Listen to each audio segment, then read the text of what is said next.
Vamos al libro de Ruth. Gracias.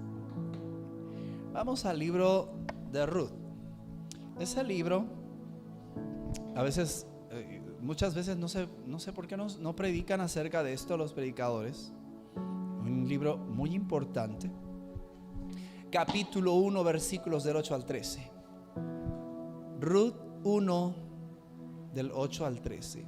Fíjate que es un libro que tiene una explicación y un sentido tan especial que si tan solo lo entendiéramos todo, podrías comprender y conocer el corazón de Dios. El libro de Ruth se trata, y te lo voy a escribir así a grandes rasgos, se trata de, ¿cómo te diré? Es una palabra profética de lo que Dios quiere hacer con la iglesia, con cada uno de nosotros. Fíjate cómo dice ahí en el capítulo 1, versículo 8, dice: y Noemí dijo a sus dos nueras: andad y volveos cada una a la casa de su madre. Jehová haga con vosotras misericordia, como lo habéis hecho con los muertos y conmigo. Os conceda Jehová que halléis descanso, cada una en su casa de su marido. Luego las besó, y ellas alzaron la voz y lloraron, y le dijeron: ciertamente nosotros iremos contigo a tu pueblo. Y Noemí respondió: volveos, hijas mías, ¿para qué habéis de ir conmigo? ¿Tengo yo más hijos en el vientre que puedan ser vuestros maridos? Volveos, hijas mías, e idos, porque yo ya soy vieja para tener marido.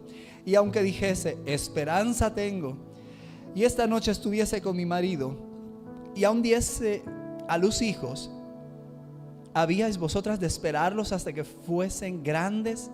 ¿Habíais de quedaros sin casar por amor a ellos? No, hijas mías, ¿qué mayor amargura tengo yo que vosotras? Pues la mano de Jehová ha salido contra mí. Toma tu lugar, quiero compartirte algo muy importante. Quiero darte el contexto de todo esto.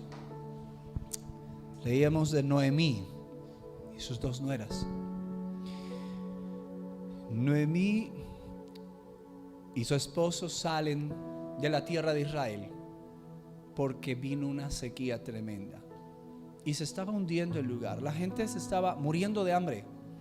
No había para hacer. El campo, los animales se morían de sed y de hambre, y había un azote de pobreza terrible. La situación se les pone horrible y salen de ahí.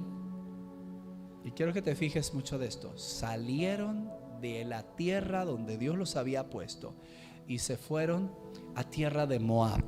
La tierra de Moab es un lugar donde se servía ese terrible Dios, donde sacrificaban a los niños incinerándolos vivos. Todos así le rendían culto a ese demonio que se llama Moloch. Presentaban a sus primogénitos y los ponían y les prendían fuego vivos, y hacían mucha música para tratar de apagar los chillidos y los gritos de los bebés. Imagínate salirte de tu casa, de tu tierra, de donde Dios te ha puesto, y irte a un lugar completamente enemigo de Dios. Ellos salen de ahí porque dicen: aquí nos vamos a morir. Y en medio de eso llegan a esa tierra y llega Noemí con su esposo Elimelech. Les voy a decir una cosa: el nombre de su esposo era tan grande, el nombre de ese hombre, que yo no sé cómo ellos no tuvieron la revelación. Elí. ¿Cuándo han oído otra vez esa palabra Elí? Cuando el Señor Jesús está en la cruz, les dice: Elí, Elí, lema sabachthani. Estaba llamando a Dios, a su Padre Celestial. Le estaba diciendo: Señor mío, Señor mío. Y el nombre Elimelech quiere decir Dios mi rey. Melech en hebreo significa rey. Pero este hombre se le olvida eso y carga con su familia y se va. Y se van a la peor región de toda la tierra. Llegan ahí, y como ellos eran gente que trabajaba oro y plata, hacían joyas, empezaron a trabajar para fabricar los ídolos de los demonios a los que servía ese pueblo. Se salieron del contexto, dejaron de hacer lo que Dios los había llamado a hacer. Pues estando en esa tierra, muere Elimelech, muere el esposo de Noemí. Y luego al poco tiempo sus hijos, Malión y Quelón. Y se queda ella sola. Y sus dos nueras, que eran los hijos, habían agarrado esposas de ese país, que Dios ya había dicho abiertamente: no se casen con ellas. Fíjate cómo uno va destruyendo, ya no deconstruyendo, destruyendo su vida por malas decisiones. Llegan estos chicos y se enamoran por causa de que el papá no toma su lugar y los lleva a otro lado. Los chamacos se casan con personas incorrectas. ¿Qué sucede? Muere el papá, mueren los hijos y la esposa se queda sola con las dos nueras. Pero lo que más me llama la atención era la situación y la forma de hablar de Noemí. Una mujer que conocía a Dios, que había visto milagros, que conocía a través de su pueblo lo que Dios hacía. Y la oyes hablar con unas palabras de desesperación. ¿Saben qué quiere decir desesperación? Pérdida total de la esperanza. Ya no hay, ya tu corazón ya se murió, está seco, ya no tienes mentalidad o deseos de algo más. Ya no sientes que se acabó todo. Sientes que ya no hay para dónde salir. Y les dice una serie de cosas. Les dice: ¿saben qué? Regrésense a sus casas. Yo soy derrotada. Ya no tengo que darles. Estoy seca. Les dice: ya no tengo más hijos, no tengo esposo, y aunque los tuviera, ya no van a cumplirse el propósito. Se le había acabado la esperanza a Noemí. ¿Cuántas veces hemos sentido que se nos ha acabado la esperanza, verdad? Cuando ves que las cosas no están saliendo y dices: es que, y empieza uno a caminar con miedos, ¿sabes? Lo poco que te queda, empiezas a pensar: ojalá y no se caiga, ojalá y no salga mal, no vaya a ser que, aunque sea esto que está empezando a florecer, que no se vaya a morir. Ya no puedes verlo de manera agradable o positiva. Aunque te empieza a suceder algo que tanto anhelabas, si se empiece a dar, lo empiezas a ver con ojos de derrota. Ay, está muy bonito, pero esto seguro se va a echar a perder. Y empiezas a hablar y a vivir bajo una condición de desesperanza. Ya no hay esperanza, ya no estás feliz, ya nada te hace feliz. No importa lo que tengas, lo ves como que seguro se va a echar a perder. ¿Han oído personas así? Yo me ha tocado decirle a veces, le digo: y tú eres Contreras. ¿Por qué? Me dice: porque estás hablando en contra de lo que Dios te está dando. Dios te está bendiciendo, estás vivo, tienes oportunidad de seguir. ¿Que te sientes mal? Sí, dice la Biblia: airaos, mas no pequéis. O sea, vale es válido, dice Dios. ¿Quieres molestarte? ¿Quieres sentirte triste? Sí, somos humanos, tenemos emociones. Nos duele, nos entristece, nos alegra, todo nos pasa. Pero no podemos vivir como vería ella, en mayor amargura. Hasta le hace competencia. ¿No te ha tocado a las personas el clásico uno más que tú? Es que me corté, yo por poco pierdo la mano, dices. Es que tuve pesadillas, yo no dormí toda la noche. Dice: no, sí está difícil su vida. Lo mismo hacía Noemí. Sus nueras lloraron con ella, porque cuando ella empieza a transmitirle, cuidado con la transmisión de espíritus, ella les empieza a transmitir a sus nueras, unas dos mujeres jóvenes, oportunidad de reiniciar su vida. Hasta Noemí se podía volver a casar. Estaba viva, había oportunidad. Pero hay gente que está en esa condición de amargura tan grande que te va a transmitir su amargura. ¿Y qué le hace a las nueras cuando les empieza a decir: váyanse? Yo soy la que sufre, yo soy la que llora, yo soy la, y era Zoila. ¿Y qué pasa? Las nueras reciben lo que le dieron. Y dice que lloran con ella, gritan, se ponen a sufrir, se hermanan en la desgracia. Pero Noemí estaba viva, tenía familia en Israel. O sea, ¿por qué ponerse así? En la desesperanza las personas pierden la visión. Hay que tener mucho cuidado. En la desesperación perdemos la visión. Y ya que ya les transmite todo, la depre, las enferma de depre, las otras se enferman. Y entonces pasa algo curioso. Después de que ella les cuenta y exhibe su situación, empieza a echarle la culpa. Cuando se acaba una relación, cuando se está acabando y esa persona te va a terminar, hay un así como que común denominador. Primero te dice que él tiene la culpa. Es que no eres tú, soy yo, ya sabes. Y te dice que no, es que yo. Y si ve que como que no reaccionas para caer en ese juego, para que no te vayas, entonces ya te empieza a echar la culpa a ti un poquito. Dice, es que la verdad yo hice, pero tú también aquella vez cuando es que los dos hemos lastimado la relación. Y si no reaccionas, y si no dices, bueno, vamos a volver, la última frontera es tú, que pase el desgraciado, tú eres el peor. ¿Por qué? Porque así somos los seres humanos. No nos gusta aceptar nuestros errores. ¿Cómo termina la frase de Noemí? Yo estoy peor que ustedes porque Dios está en mi contra. Pero ¿y quién se salió de la protección de Dios en Israel? ¿Quién se fue a un lugar incorrecto? ¿Quién empezó a hacer ídolos? ¿Quién desobedeció y le permitió a sus hijos que se casaran con mujeres que Dios dijo que no? ¿Fue Dios? ¿Era la mano de Dios en contra de ella? No, era la consecuencia de sus actos. Y cuando caemos en el desánimo, en la desesperación, el último y al que todo se le echa la culpa, porque no va a llegar a decir, oye, Dios me está castigando. Y dices, cuidado con el desánimo.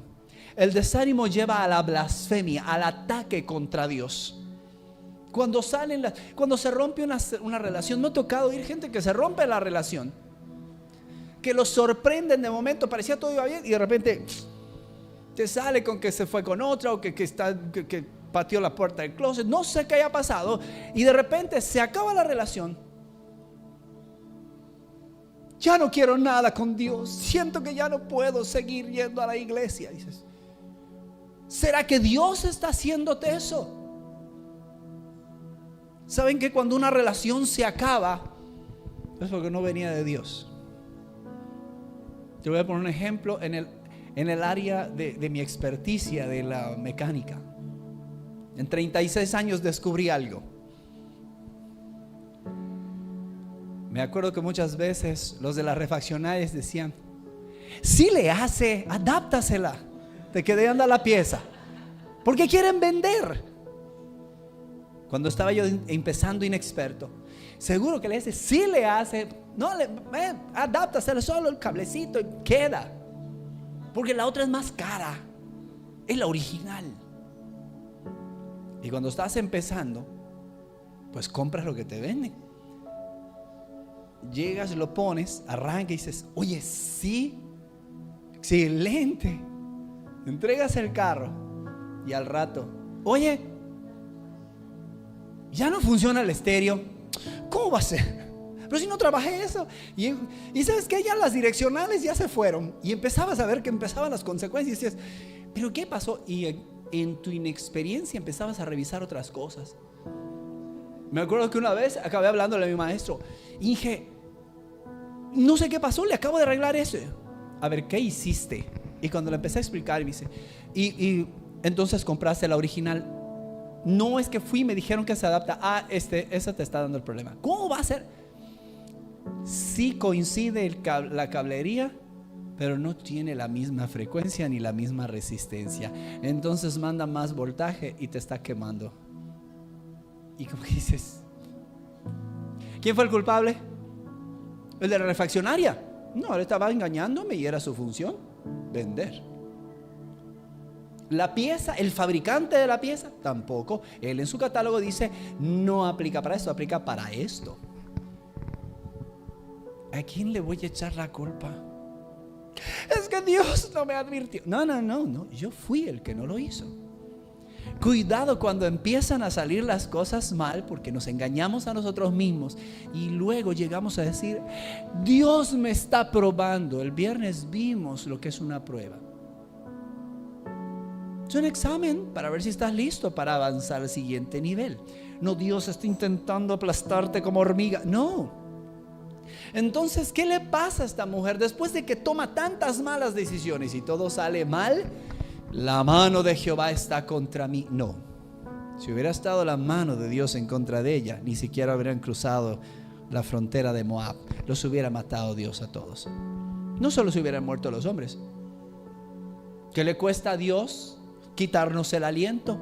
Ningún problema. Pero en la desesperación, cuando vienen los momentos difíciles, perdemos totalmente la esperanza. ¿Cuántas viudas? ¿Qué le pasó a esta mujer? Viuda y sin hijos. Una mujer viuda y sin hijos en la tierra de Israel en aquellos entonces era así como la que, guay, estás frita. No hay quien pelee por ti, no hay quien trabaje por ti. Ahora a mendigar y a ver si alguien te da algo. Así vivían las viudas en aquellos entonces. Por eso Dios les dice, me ponen en primer lugar a la viuda y a los huérfanos y me las mantienen. Porque humanamente decían, pues ya no sirve para nada, y la cortaban. En los tiempos del rey David, en el Salmo 22, capítulo 22, versículos 14, 17, dice ahí algo maravilloso. Y yo quiero que nos reflejemos un poquito en lo que el Señor hace ahí. Dice el Salmo 22, algo que después de que lo leí, dije, bueno, pero ¿y quién dijo esto? Dice, he sido derramado como aguas y todos mis huesos se descoyuntaron. Mi corazón fue como cera derritiéndose en medio de mis entrañas. Como un tiesto seco mi vigor, y mi lengua se pegó a mi paladar, y me has puesto en el polvo de la muerte, porque perros me han rodeado, me ha cercado cuadrilla de malignos, horadaron mis manos y mis pies, y contar puedo todos mis huesos, entre tanto ellos me miran y me observan. ¿Tú te imaginas ver a un rey que siempre ganaba todas las guerras? Él mata a un gigante, un hombre de 3 metros, mientras todo el ejército, toda la nación de Israel, el rey de Israel, se estaba muriendo de miedo y nadie se atrevía a hacer nada. Llega a él un jovencito y les dice, ¿cuál es su problema? Ese. Sí, nos tiene amedrentados. Y les dice él, si me das chance, rey, yo lo acabo. Y llega y mata, remueve lo que estaba afligiendo ese país. Y pasan unos años después, y porque unas personas se levantan en su contra, empieza a hablar así: mi corazón se derrite, mis cuerpos están descoyuntados, mis fuerzas se me van, soy como un hombre muerto. Y dices, pero si ha vencido a cualquier cantidad de ejércitos. Cuidado con la desesperación. Lo primero que hace la desesperación en una persona es hacerlo olvidar quién es. El rey David, uno de los más grandes guerreros, con la mayor cantidad de victorias en la historia del pueblo de Israel, y victorias complicadas donde todo lo tenía en contra. Él era un chiquillo así, y ese hombre 3 metros con toda su armadura. Y él llega y con una honda y una piedra lo mata, y con la propia espada del enemigo le corta la cabeza. Y luego se presenta ante el rey cargando la cabeza, que yo creo que pesaba como 10 kilos. Medía 3 metros el tipo ese. Llega y le dice: rey, ahí está tu problema. Y todos se sorprenden, tanto que el rey le dice: mi hija es tuya y tu familia no vuelve a pagar impuestos. ¿Cuántos quisieran esa bendición? O sea, no, de la victoria. Qué bárbaros, Señor. Miren lo que sucedió ahí. Sucedió algo poderoso. Después de que ese hombre, de ver victorias, cosas maravillosas, conquistas, riquezas, de repente un día, porque lo rodean sus enemigos: me estoy muriendo. La desesperanza te hace olvidar quién eres. Un hombre de guerra victorioso ahora se sentía un gusano perdido, porque cuando oímos la voz de la desesperanza, se nos olvida quién somos, qué ha hecho Dios con nosotros. Y una de las cosas que tenemos que saber es que nunca permitas que esa voz te hable todo el día. Cuando venga la voz de la desesperanza, cuando venga la voz de la preocupación, cuando veas que las cosas están mal, no te sientes a conversar con eso. Dice la Biblia: medita en mi palabra, dice el Señor.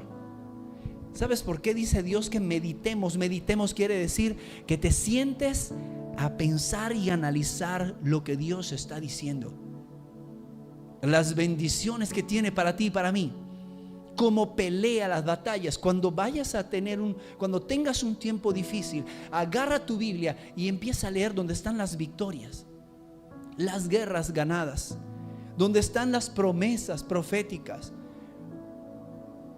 No empieces a leer las desgracias. Tienes que leer todo el capítulo para que veas qué sucede adelante.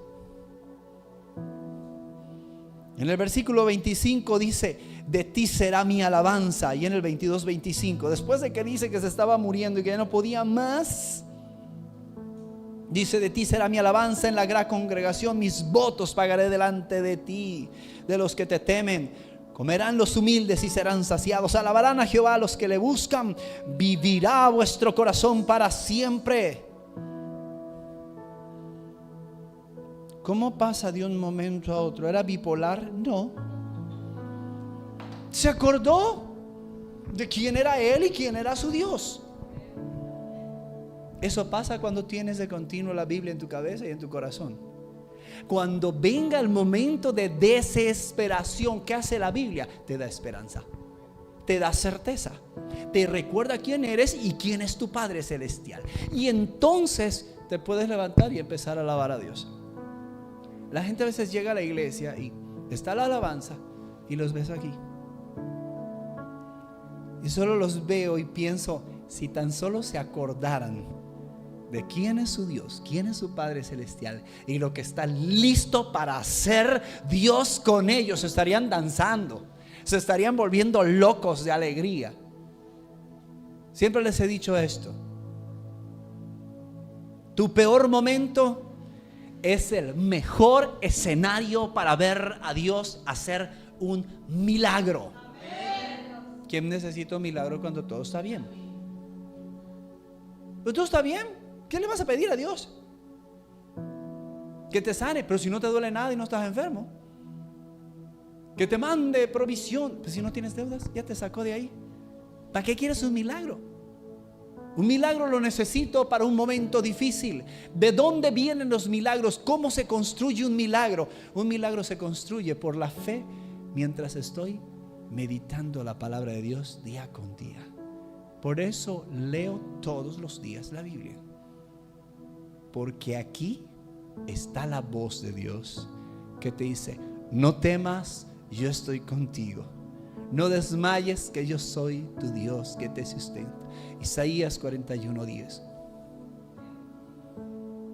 ¿Por qué me lo sé de memoria? ¿Para qué crees que me sirve? Esta es la vacuna contra la desesperanza. Esta es la vacuna para la desesperación. Con esto se muere. Cuando estés en tu peor momento, acuérdate de esto: no temas porque yo estoy contigo, no desmayes porque yo soy tu Dios, que te esfuerzo. ¿Y qué dice después? Yo te sustentaré, siempre te ayudaré con la diestra de mi justicia. Lo que significa autoridad y poder de Dios sobre tu vida. Por eso cambiaba. A veces cuando lees los salmos dice plegaria pidiendo ayuda en contra de los enemigos y alabanza por ser librado. Dices, ¿todo en el mismo salmo? Pues no, que estaba llorando. Empieza el salmo con frases terribles. Me han perseguido, se burlan de mí, hacen ejército en mi contra. Y unos versículos después: pero en todo yo confiaré en Jehová, que hizo los cielos y la tierra. De él vendrá mi socorro. Mis enemigos caerán. Tú quebraste sus dientes y ahora yo soy en victoria. Dices, ¿cómo puedes pasar de un momento a otro? Solo cuando meditas en su palabra. Nunca medites en la situación, no medites en la desesperación. ¿Qué es meditar? Meditar es enfocarte y buscar profundamente en determinada pensamiento, situación. Meditar significa concentrarme y querer extraer lo que ese pensamiento, esa lectura, eso que me trae. Por eso el que se dedica a meditar en sus problemas acaba peor. Al rato está enfermo y luego te llega la noticia: se suicidó. Está en depresión. ¿Qué le pasa a la persona que está en depresión y en estrés? Se enfoca en el problema, en cómo se siente, en lo que está pasando. Y mientras más lo rascas y le das vueltas y le das vueltas, más crece. Pero crece aquí y no está pasando. No está pasando nada. Alguien que sufre ataques de ansiedad está muerto de miedo por nada. Todo eso es, aquí está la música, aquí está la fiesta, pero no está pasando. Por eso cuando viene el tiempo de la preocupación, de la situación difícil, medita en la palabra de Dios, porque Él es el que te sustenta. No converses con esas emociones, no te lleves con ellas. Hubo un gran hombre en Siria, se llamaba Naamán, Segunda de Reyes. Era general del ejército más poderoso del ejército sirio. En aquellos entonces el ejército sirio era la antesala del ejército romano. Habían conquistado lo que se les ponía enfrente, le pasaban encima a los enemigos. Y ese general del ejército, tan reconocido que todos decían: ahí está Naamán. Desde lejos hasta en los otros países decían: ese es Naamán. Lo conocían. ¿Por qué lo conocían? Porque sus grandes victorias eran conocidas por todos lados. Pero tenía algo. Con todos sus grandes éxitos, Segunda de Reyes capítulo 6 versículos 25 al 29 dice: y hubo, permítanme, ya me brinqué eso.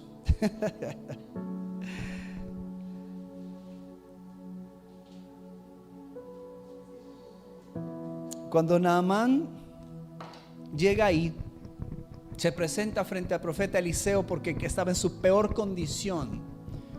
Y cuando estaba Naamán, estaba cubierto de lepra. Aunque era muy victorioso, tenía algo que le quitaba la paz: leproso.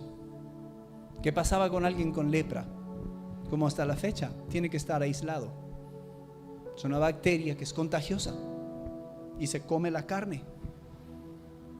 Y a veces la gente acaba mutilada. Le cortan partes de su cuerpo hasta para ver si se detiene. Este hombre, un gran guerrero, pero ponerse la armadura y su ropa, aunque eran las mejores telas, era dolorosísimo, porque la tela rozaba las llagas y el dolor era horroroso. La peste, su esposa, sus hijos no podían estar con él. En el palacio donde vivía, no podía disfrutar. No se podía sentar a comer con ellos por riesgo de enfermarlos. grandes ropas, las mejores marcas, pero le lastimaban el cuerpo. Se ponía la armadura y ese hombre salía a la batalla en medio de un dolor horrendo en su cuerpo, y aún así era vencedor. Pero la lepra no lo dejaba vivir. Y dice que en ese tiempo, de repente, una esclava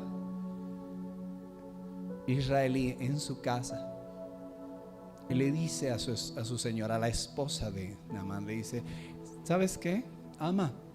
Si mi señor fuera a Israel a buscar al profeta, el profeta oraría por él y tu esposo sanaría.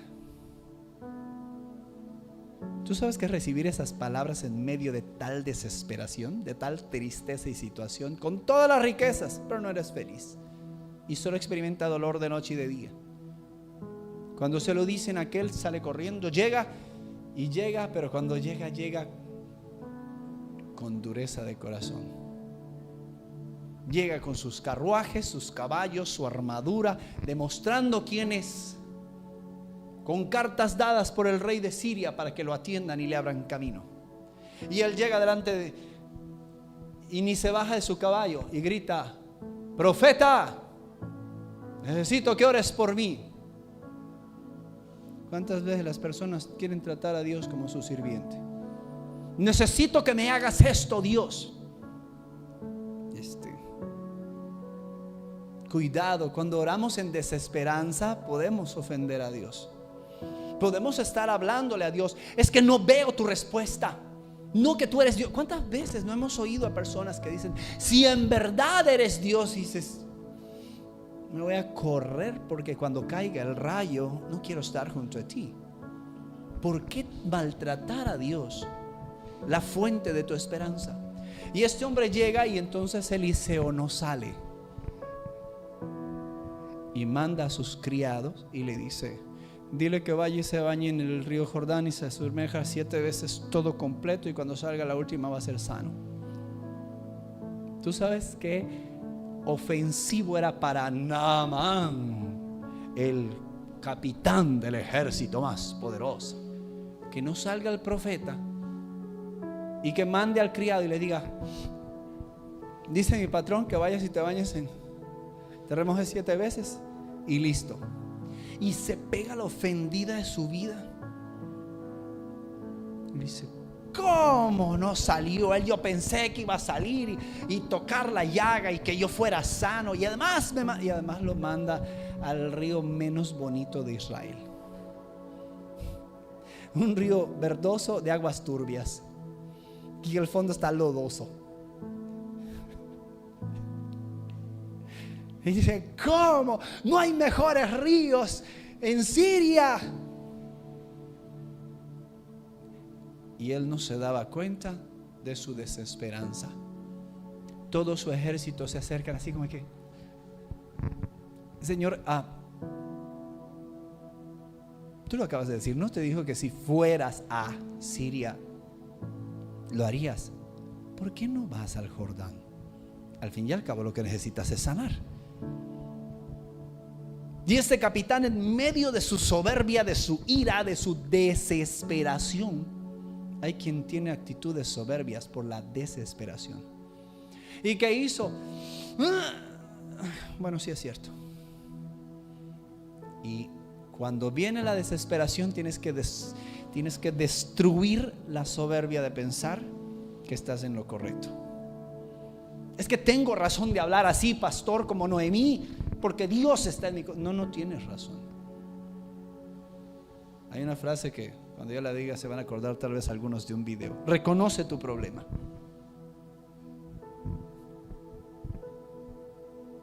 Estás en desesperación, no va a estar bien tu cabeza y tu corazón. Y este hombre llega allá y ve el río y se quita la armadura, se quita la ropa, y todo su ejército ve las condiciones en las que estaba. ¿Sabes qué humillante era? En aquellos entonces la lepra era señal de pecado. O sea, todos decían: este sí pecó en serio. Y llega y se mete al río, lo ve, sus pies enterrados en el lodo. Se mete la primera vez. ¿Y tú sabes qué es eso? El gran Naamán haciendo bucitos en el río más feo. Y uno, y dos, yo creo que se sentía avergonzado. ¿Sabes por qué? Porque para que puedas recibir la salvación, la liberación de Dios, tiene que morir tu ego. Si no, no van a haber cambios. Y 3 y 4 y aquel casi yo me imagino los del ejército, 5, 6 y el otro así como que ardiendo. Durante ese tiempo, en ese proceso, despertó su espíritu y se dio cuenta que mientras más veces lo hacía, estaba más cerca de su milagro. Y dejó de escuchar sus pensamientos de desesperanza y dijo, yo creo que se empezó a remojar más rápido, 6, 7 y ahí se quedó. No quería salir porque todavía había desesperanza en su corazón y estaba bajo el agua, y el agua turbia, ni que pudiera abrir sus ojos para verse. Yo creo que se quedó allá adentro y hasta que ya no pudo más salir y no quería abrir sus ojos. Porque en la desesperanza no quieres abrir los ojos a lo que Dios tiene para ti. Solo tienes ojos para tu desgracia, para el dolor, para la situación. Es que salte y abre tus ojos. Triste haber retrasado tanto su milagro, Naamán. Si le decían iba corriendo, se echaba 7 clavados y salía rápido. En el 7º sale y cuando abre sus ojos dice que su piel estaba completamente restaurada, como la piel de un niño, era sano. Pero la desesperación no nos deja ver el milagro, no te deja ver lo que Dios tiene para ti. Ahorita cuando veíamos 2 Reyes 6:25 sucede algo terrible y quiero que abramos nuestros ojos a algo muy importante. En la desesperación tomamos malas decisiones. Dice, hubo una gran hambre en Samaria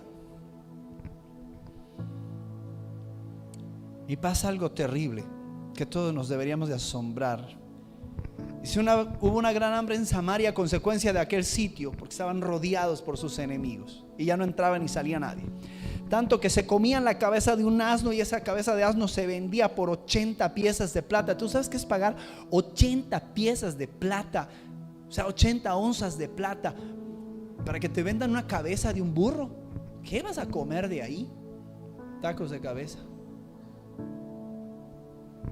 Dice, y se vendía, y la 4ª parte de un cap de estiércol de palomas, o sea, de un traste, 5 piezas de plata. Eso comía la gente en la desesperación. En vez de buscar el auxilio de Dios, empezaron a ver qué se comían y llegaron al grado de comer estiércol de paloma. Pero no llegó hasta ahí, porque en medio de la desesperación puedes tomar decisiones horribles. Y dice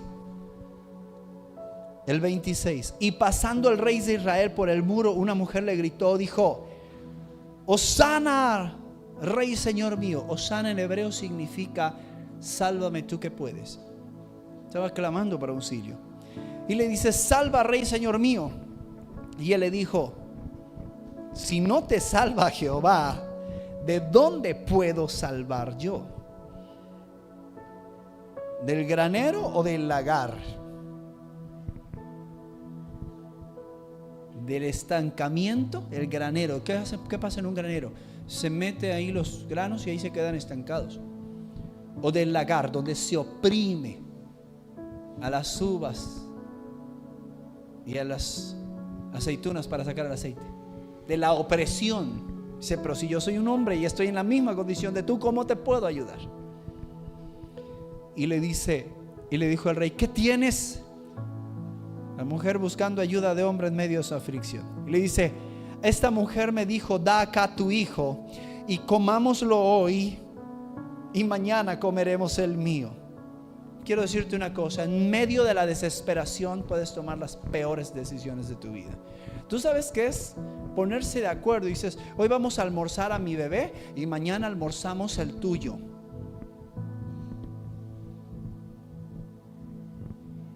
¿En quién estaban esperando ellos? En medio de la desesperación empezaron a buscar al compadre. Ahí está el rey, a ver si nos echa la mano. Y si no, pues yo veo cómo lo hago. Y se empezaron a enredar más y más. La desesperación no te permite ver la dimensión de los errores que estás cometiendo por la desesperación. Y aceptas cualquier trato menos buscar a Dios. Y aceptas cualquier situación menos la dirección de Dios. Hasta que llega un momento que te das cuenta y dice, oye, dijimos y yo di, nos comimos a mi hijo, pero esta ya no quiso dar a su hijo. Desesperación. Las peores decisiones se toman en medio de la desesperación, de la angustia, a la mitad de los problemas, en el enojo. Nunca tomes decisiones ni busques ayuda en otras personas cuando viene la aflicción, cuando viene la situación difícil. Ponte de rodillas y clama a Dios. Por eso la gente toma tan malas decisiones cuando está en problemas.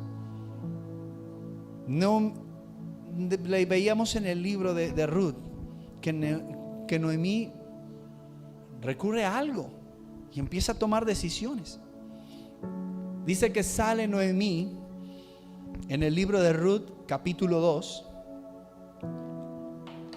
Se va, regresa a Jerusalén, regresa a su tierra y dice, pues vamos. ¿Y qué hace allí en Ruth capítulo 2? Regresa a su tierra y le dice, ¿sabes qué? Vamos a ver qué hacemos. Vengo como viuda, afligida por Dios. Esa era su visión. Pues voy a recoger y comemos las sobras que nos tiren. Y su nuera se va con ella. Y llegan y de repente la nuera empieza a ir a recoger las sobras de las espigas para juntar un poquito y poder empezar a hacer un poquito de harina y que coman ella y no se mueran. Pero allí hay una figura hermosa. Si podemos ir al libro de Ruth capítulo 2 para que veamos algo maravilloso que Dios hace con nosotros cuando la situación está difícil. Hay algo que uno tiene que entender. Si en el momento de tu aflicción tú buscas de Dios, todo puede cambiar. Dice, Ruth la moabita le dijo, te ruego que me dejes ir al campo a recoger espigas en pos de aquel cuyos ojos hallare gracia. Y le responde Noemí, hija, ve. ¿Saben qué pasa cuando Ruth se va a buscar dónde conseguir ayuda? De repente llega a un campo donde le pertenecía al pariente más rico de Noemí, y ella no lo sabía. Su nuera le dice, tú quédate en casa porque tú estás muy afligida, tú ya estás mayor, yo voy a ir a trabajar y voy a buscar un campo y yo voy a ver cómo le hago y voy a trabajar duro. Pero antes de irse, Ruth le dice algo a su suegra. Cuando le dice, ¿sabes qué? No, ándate, casa de tus papás, ya, ¿para qué? Ruth llega y le dice, no, donde quiera que tú vayas yo iré, y tu pueblo será tu pueblo, y tu Dios será mi Dios. Ruth hizo la confesión correcta. Viuda, sin hijos, le dice, yo no voy a regresar a como estaba antes. Yo me voy a mover hacia adelante.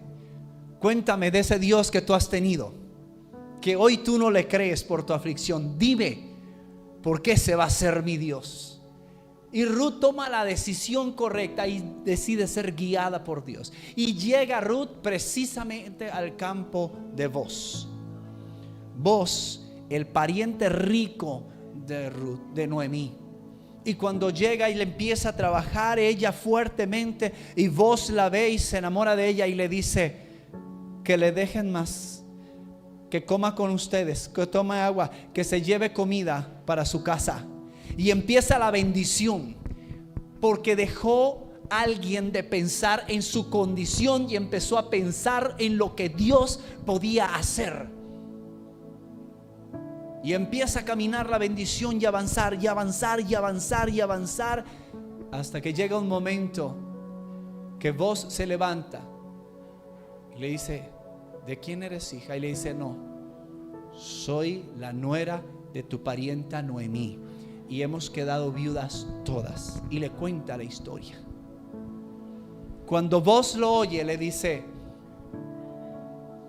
quédate aquí, voy a averiguar si no hay algún pariente que pueda casarse contigo. Y si no lo hay, yo te voy a redimir, yo te voy a rescatar. ¿Saben qué significa eso? En la Biblia, el libro de Ruth nos hace una referencia de cómo Dios envía a su Hijo Jesús y nos ve en nuestra peor aflicción y en nuestra peor situación, y nos dice: si nadie dio un peso por ti, si nadie te quiso ayudar, yo te voy a rescatar. Vos hace la figura del Señor Jesucristo. Nadie quiso nada contigo, todo te ha salido mal, yo te voy a rescatar. ¿Sabes qué significaba que Vos se casara con Ruth? Significaba que ahora Ruth, de ser la mujer en desgracia, de ser la mujer viuda, la avergonzada, la sin futuro, la sin esperanza, ahora sería la señora de la casa, la dueña de todas las riquezas, la esposa del hombre más sobresaliente, y entonces iba a ser dignificada. En nuestra aflicción, busca a vos. ¿Qué significa eso? Cuando algo esté difícil, busca al único que puede rescatarte. Busca de Jesús. Deja de buscar ayuda de otros. Deja de meditar en tu problema. Búscalo a Él. ¿Cómo se le busca a Dios para que intervenga? Intervenciones divinas necesitamos cuando hay desesperanza. No necesitas una persona, necesitas que ese Dios poderoso intervenga a tu favor. Salmo 34, 4, 6 dice ahí. Hay una canción, hay una alabanza acerca de esto que me encanta. Dice: busqué a Jehová y Él me oyó y me libró de todos mis temores. Los que miraron a Él fueron alumbrados y sus rostros no fueron avergonzados. Este pobre clamó y le oyó Jehová y lo libró de todas sus angustias. Aleluya. ¿Cómo se hace? Cuando estés en el peor momento, no esperes a que quede todavía peor. Cuando empieza a nublarse, ¿no corremos rápido a cerrar ventanas y a guardar nuestra ropa recién lavada? No sales cuando ya está la mitad de la lluvia, cuando ya se metió el agua, cuando se mojó la ropa. Antes tenemos que tener ese pensamiento de prevención. Cuando empieza a ponerse feo, empieza a buscarlo y Dios te va a librar de todas tus situaciones difíciles, de todos tus enemigos, de la enfermedad, de los problemas, de la situación que estás viviendo. Si tú lo buscas a Él a tiempo, Él se encarga de librarte de todos tus enemigos. Y además te va a demostrar que Él te oye, que Él está contigo. Tal vez esta mañana tú tengas algo que presentarle a Dios. Tal vez tienes alguna aflicción por ahí, algo que te desespera, y que ya lo pusiste en muchas cosas, y ya pusiste en las manos de 20,000 personas eso que sientes. Esa situación, la tristeza, el enojo, la frustración, lo que no sale bien y que ves que no logra mejorar. Bueno, busca de Dios. Yo quiero invitar solo al que tiene algo qué presentarle a Dios hoy. Si hay algo donde necesitas esa intervención divina de Dios, algo que te está causando desesperación y nunca has buscado de Dios o no lo habías hecho esta vez, ven al altar. Ven y preséntale esa situación. Ven, acércate y dile: hoy no voy a orar por cada uno. Hoy quiero que vengas al altar y le digas: vine a presentarte esto. Vine a presentarte mi situación. Te pido tu auxilio y tu intervención divina. Preséntale a Dios esa situación para que Él te libre de esa situación. El que quiera pasar, que venga. Pasa al altar y preséntale a Dios esa situación que tanto te ha dado trabajo, tanto eso que te está haciendo sufrir, eso que ha sido doloroso, eso que sabes que está en el peor momento, que no sabes cómo va a salir. Tú ven al altar y preséntaselo a Dios. Que al fin y al cabo, si Dios interviene por ti, ¿qué puede salir mal? No importa si eres del equipo de servicio, si quieres venir, vente, vamos a presentarle al Señor eso que está pasando. Que es tu familia, que es tu trabajo, que es tu salud. Vamos a presentarle a Dios. Voy a dar un momentito más para empezar a orar por todo aquel que quiera presentarle algo a Dios. Que sepas que necesita esa intervención divina. Que sepas que está en jaque tu situación. Porque ¿sabes qué pasa? Que si no vienes a Él, ¿quién te va a ayudar? ¿Quién te va a sacar de esa situación? Señor, hoy en esta mañana venimos a presentarte estas cosas que nos están causando aflicción. El dolor, la preocupación, el trabajo, la salud, las cosas que la verdad nos han pasado, nos han sobrepasado. Hoy venimos a presentarte nuestro corazón, Señor. Queremos buscar esa intervención divina.